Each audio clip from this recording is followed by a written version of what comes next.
मंगलपुर गांव के बाहर एक सड़क थी। वहां हमेशा ही सन्नाटा छाया रहता था। वर्षों से उस सड़क पर किसी का आना जाना नहीं रहता था। वह सड़क खेतों के बीच से शुरू होती थी और सीधे जंगल के मोहरे में खत्म हो जाती। और इस सड़क के बीचों बीच गांव का शमशान घाट पड़ता था।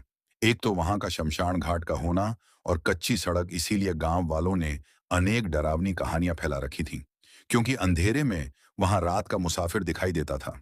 पर इन कहानियों में कितनी सच्चाई थी और कितना झूठ, ये किसी को नहीं पता था।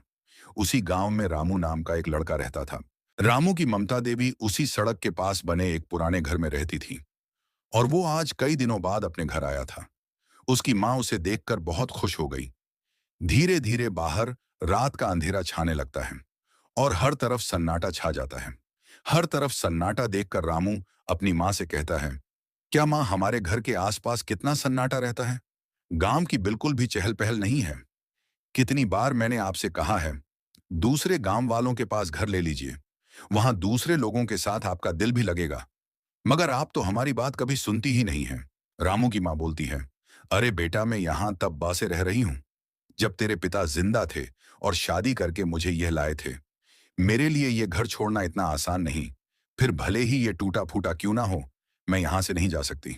रामू बोलता, हे हा हा हा एम, मैं ये बात 100 बार सुन चुका हूं, लेकिन मैंने तो सिर्फ इसलिए बोला क्योंकि मुझे यह कुछ ठीक नहीं लगता।